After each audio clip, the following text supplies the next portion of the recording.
السلام علیکم. وعلیکم. یہ آپ سے ایک سوال پوچھنا ہے, کیا آپ بائبل سے روح کے بارے میں حوالہ جات دے سکتے ہیں؟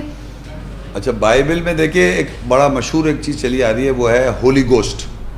آپ نے شاید انگریزی میں اس کو بولتے ہیں ہولی گوسٹ. کرسچن جو ہیں وہ جانتے ہیں holy ghost, holy spirit, spirit of truth, روح القدس. اور وہ اس کو ایک آئیڈینٹی, وہ بھی ایک ہی آئیڈینٹی مانتے ہیں. ان کے یہ ہے کہ father, son and holy ghost, یعنی باپ, بیٹا اور روح القدس کو ملائیں گے تو اللہ ہے, نعوذ باللہ. ان کا کانسیپٹ بتا رہا ہوں. تو وہ اگر آپ بائبل پڑھیں گے, فار ایگزامپل بائبل پڑھ رہے ہیں, تو بائبل سے جو باتیں آپ کو سمجھ آئیں وہ بائبل کی روح ہو جائے گی. صحیح. یہ تو میں نے بتا دی, کوئی بھی کتاب پڑھیں اس کی روح سمجھیں, اس کتاب کے الفاظوں سے آپ ہر کتاب کی روح سمجھ سکتے ہیں. صحیح. کس حد تک آپ کو اللہ نے صلاحیت دی سمجھنے کی وہ ایک الگ بحث ہے, لیکن بیسک روح ٹرانسفر ایسی ہوتی ہے. تو بائبل میں بھی اس کا ذکر آیا ہوا ہے. جیسے فار ایگزامپل ایک فرسٹ جان ہے, آپ لوگ نوٹ کرنا چاہیں لکھ لیں, 5-7. اور گواہی دینے والے 3 ہیں, روح اور پانی اور خون, اور یہ تینوں ایک ہی بات پر متفق ہیں. یہ اردو بائبل میں بتا رہا ہوں.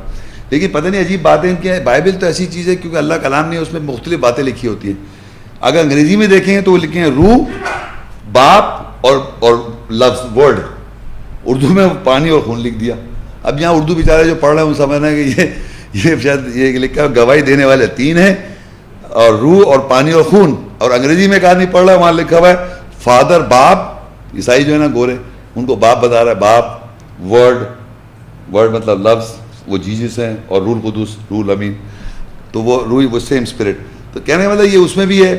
اور ایک اور جگہ لکھا ہوا ہے, وہ بھی ہے جان 16:7, یعنی کہ بائبل کے ریفرنسز دے رہا ہوں میں, آپ نے بائبل کا پوچھا ہے.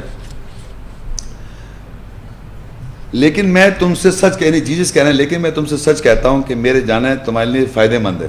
یعنی میں چلا جاؤں فائدہ مند ہے, کیونکہ اگر میں نہیں جاؤں گا تو وہ مددگار تمہارے پاس نہیں آئے گا. یعنی میں جاؤں گا تو ایک مددگار آئے گا, یعنی خود ایک مددگار ہے, اور میں جاؤں گا تو کوئی اور مددگار آئے گا تمہارے پاس آئے. لیکن اگر جاؤں گا تو اسے تمہارے پاس بھیجوں گا. یعنی جب میں جاؤں گا تو وہ آئے گا. تو یہ ہمارے جو نام کے مسلمان ہیں جو یہ چاہتے ہیں کہ بائبل میں بھی خود ڈھونڈ لیں, تو وہ کہتے ہیں محمد صلی اللہ علیہ وسلم کے بارے میں بات ہو رہی ہے کہ وہ جائیں گے تو محمد صلی اللہ علیہ وسلم آئیں گے. خیر, اور وہ کہتے ہیں اور میں باپ سے درخواست کروں گا کہ وہ تمہیں دوسرا مددگار بخشے.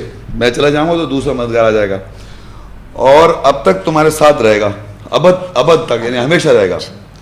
اور پھر اور جگہ ایک جگہ جان 16:12-13, مجھے تم سے اور بھی بہت سی باتیں کرنی ہیں, مگر اب تم ان کی برداشت نہیں کر سکتے. ابھی تم ان کی برداشت نہیں کر سکتے, تم سہ نہیں سکتے. لیکن جب وہ یعنی روح الحق آئے گا, روح الحق یعنی اسپرٹ آف ٹروتھ, تو تم تمام سچائی جان جاؤ گے. اس کے لیے کہ وہ اپنی طرف سے نہیں کہے گا, لیکن جو کچھ اس کو گواہی دی جائے گی وہی کہے گا, یعنی آئندہ یہ خبریں دے گا. تو یہ روح کا بائبل میں ذکر ہے, وہ پارٹ آف اے ٹرینٹی بنا رکھا ہے انہوں نے. خداون, روح القدس اور بیٹا, یہ تینوں کو ملائیں گے تو ایک اللہ بن جائے گا. اور یہ ببلیکل مطلب اس طرح کی باتیں ہیں بائبل میں. لیکن بتانے کا مقصد یہ ہے کہ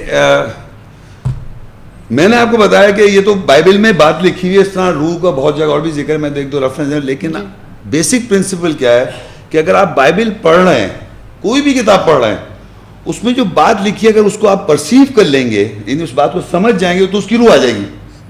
ابھی یہ بات نہیں صحیح ہو غلط, بس چیز سمجھ گئی آپ, وہ اس کی روح آ گئی. قرآن مجید میں عیسیٰ السلام کے ساتھ بھی ایک حوالہ تھا, میں نے دیا نہیں, آپ لوگ نوٹ کر لیں کہ ان کے نام کے ساتھ بھی, کیونکہ عیسیٰ السلام کو روح اللہ کہا جاتا ہے, وہ اللہ کی روح بھی تھے. تو وہ ہے سورہ بقرہ 2:87, وَلَقَدْ آتَيْنَا مُوسَى الْكِتَابَ, تحقیق ہم نے موسیٰ السلام کو کتاب دی. وَقَفَّيْنَا مِن بَعْدِ بِالرُّسُلِ, اور ہم نے اس کے بعد رسولوں کے ساتھ ہم قافیہ یعنی موسیٰ کی کتاب کے ساتھ متفق کیا. وَآتَيْنَا عِيسَى ابْنَ مَرْيَمَ, اور ہم نے عیسیٰ ابن مریم کو دیا, مریم البینات, بینات دیے. وَأَيَّدْنَاهُ بِرُوحِ الْقُدُسِ, اور ہم نے اس کو مضبوط کیا عیسیٰ السلام کو روح القدس کے ساتھ. تو عیسیٰ السلام واحد پیغمبر ہیں جن کو قرآن مجید میں روح القدس کے ساتھ مضبوط کیا. عیسیٰ السلام کو روح القدس سے مضبوط کیا, اور یہی مضبوط کس کو اور کس کو کیا تھا؟ مومنوں کو بھی روح سے مضبوط کیا اللہ تعالیٰ نے, جن سے اللہ راضی ہو گیا. آپ راضی ہونا چاہے تو آپ سے ہی مضبوط ہو جائے گا. تو یہ میں بتانا چاہ رہا تھا کہ یہ بائبل میں بھی ذکر ہے، مگر عیسیٰ السلام کے ساتھ بھی رول قدوس سے اللہ تعالیٰ نے مضبوط کیا. تو اللہ تعالیٰ کے اندر قرآن مجید میں دیکھیں مختلف ٹائٹلز ہیں. محمد صلی اللہ علیہ وسلم خاتم النبیین ہیں. محمد صلی اللہ علیہ وسلم اللہ کہتا ہے خلق عظیم، بہترین ان کو مورل کیریکٹر پہ بنایا، اور وہ خاتم النبیین ہیں، رسول اللہ ہیں، اللہ کے رسول ہیں. اور ابراہیم علیہ السلام خلیل اللہ ہیں، موسیٰ علیہ السلام کلیم اللہ ہیں. عیسیٰ السلام کون ہے؟ روح اللہ.